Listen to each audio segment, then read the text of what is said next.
Baik, selamat siang semuanya. Hari ini kita akan lanjutkan pertemuan untuk bagian pengujian tekan atau compression test. Pada beberapa material memiliki sifat yang sangat-sangat berbeda pada saat diuji tekan dibandingkan saat diuji tarik. Dan dalam beberapa kasus, material-material tersebut digunakan umumnya untuk menahan beban tekan. Sebagai contoh, beton dan batu pada bangunan. Data dari pengujian tekan oleh sebab itu sering dibutuhkan untuk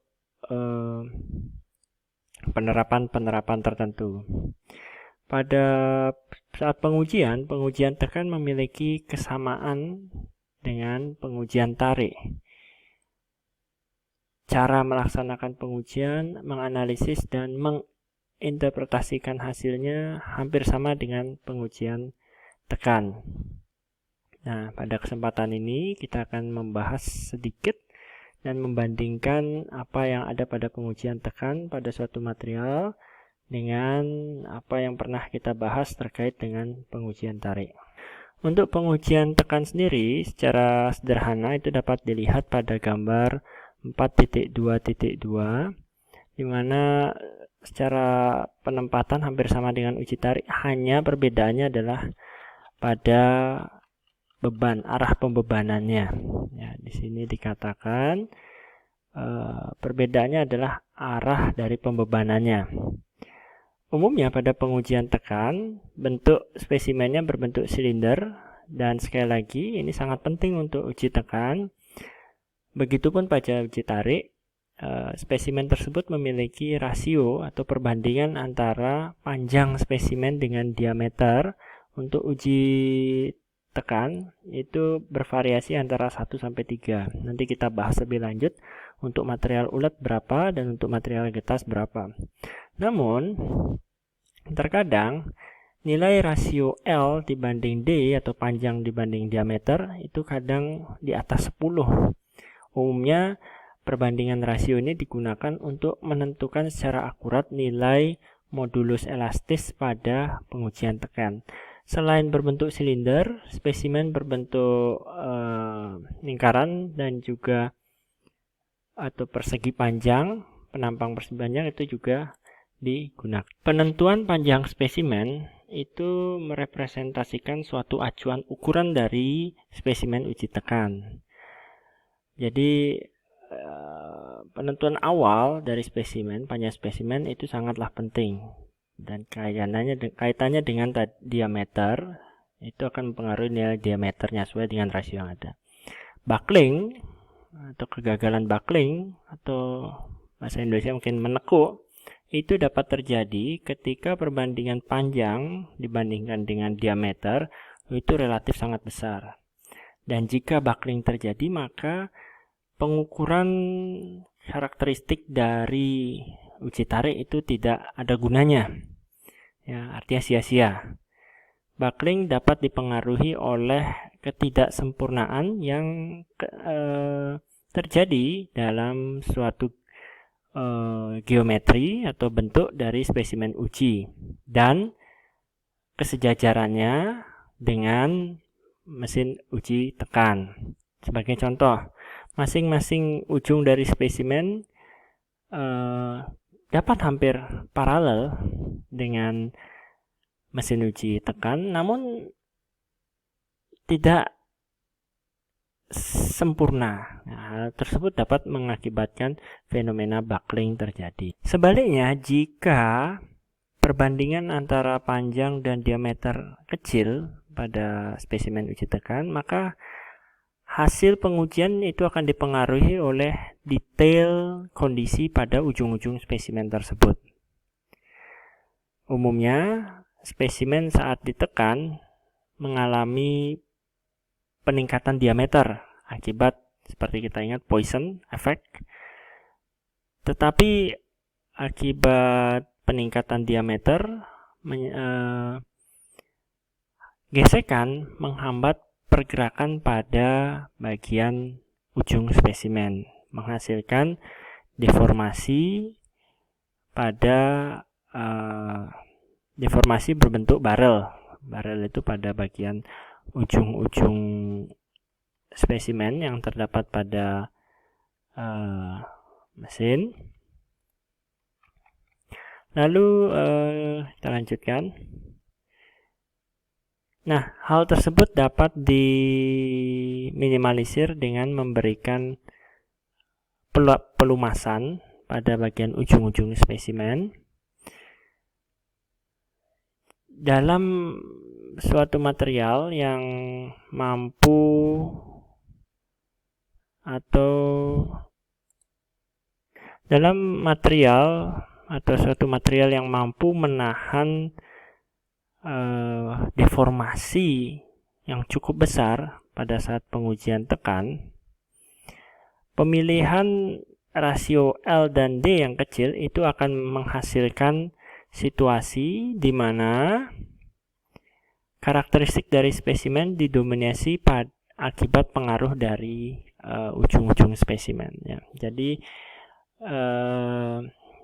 pengaruh rasio yang terlalu kecil itu akan mempengaruhi hasil pengujian, di mana hasil pengujian menjadi tidak mampu merepresentasikan karakteristik material tersebut karena sebagian besar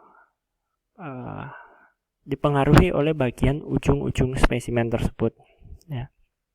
Jadi seperti uji tarik, pada uji tarik kita ingin mendapatkan nilai yang sesungguhnya di bagian area yang paling kecil. Tetapi akibat pemilihan rasio yang tidak tepat pada uji tekan mengakibatkan karakteristik yang seharusnya kita peroleh pada bagian tengah itu dipengaruhi oleh ujung-ujung spesimen tersebut. Nah, itu pengaruh rasio, baik yang besar akan menghasilkan buckling, kalau kecil itu akan dipengaruhi dari ujung-ujung spesimen tersebut. Sebab itu pemilihan yang umum digunakan pada pengujian tekan untuk mencegah terjadinya efek buckling dan efek pada bagian ujung itu digeneralisasi. Untuk material ulet rasionya adalah sama dengan 3, dan untuk material yang getas rasionya antara 1,5 atau 2. Ya, jadi ini bisa menjadi acuan bagi material yang umum. Oke, kita lanjutkan. Nah, beberapa contoh spesimen uji tekan dari beberapa jenis material sebelum dan sesudah pengujian itu ditunjukkan pada gambar di atas, ya. Penjelasannya, pada gambar tersebut terdapat baja sedang, ya, mild steel, yang menunjukkan karakteristik ulet, ya. Kalau karakteristik ulet bisa kita lihat dengan deformasi plastis yang terjadi cukup besar, ya, tanpa atau patah yang terjadi. Jadi ini unik pada pengujian tekan. Untuk material yang ulet itu biasanya material hampir tidak patah, hanya terdeformasi, sehingga sebelum patah biasanya material pengujian tekan akan dihentikan.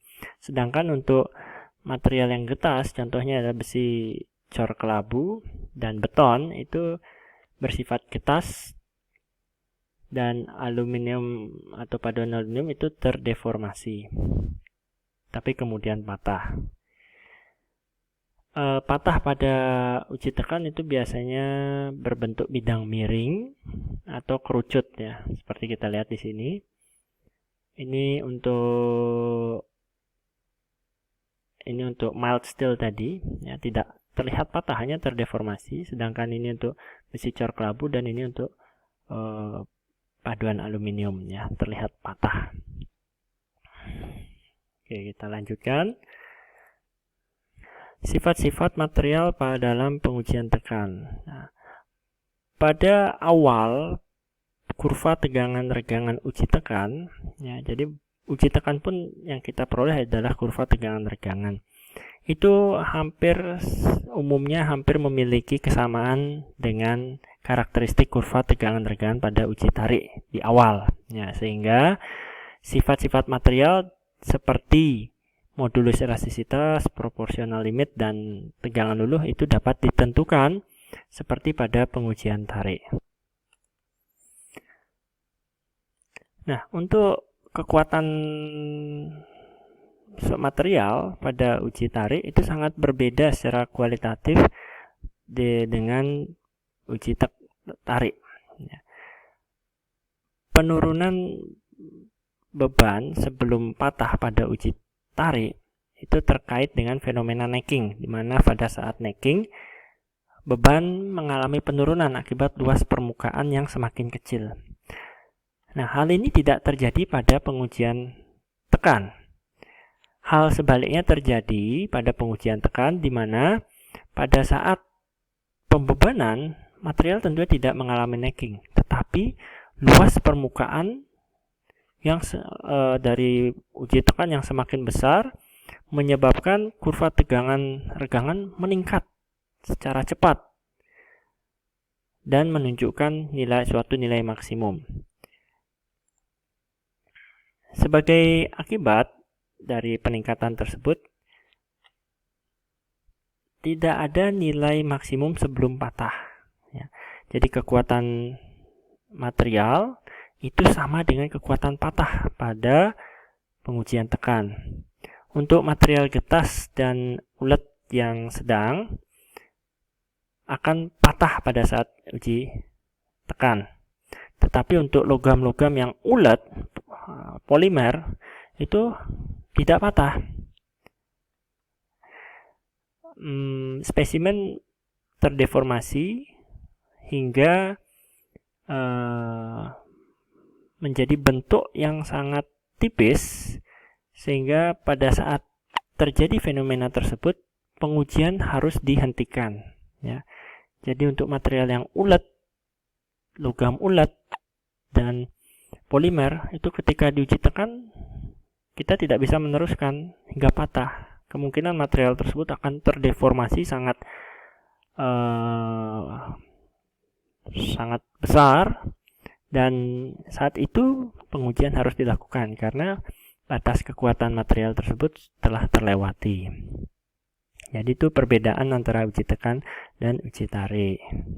Pengukuran keuletan untuk uji tekan itu hampir sama dengan pengujian tarik, seperti pengukuran persentase perubahan panjang dan luas permukaan, energi kapasitas, dan lainnya. Nah, ini video pertama, akan saya lanjutkan di video kedua terkait dengan tren dari karakteristik uji tekan hingga selanjutnya sampai sini. Oke.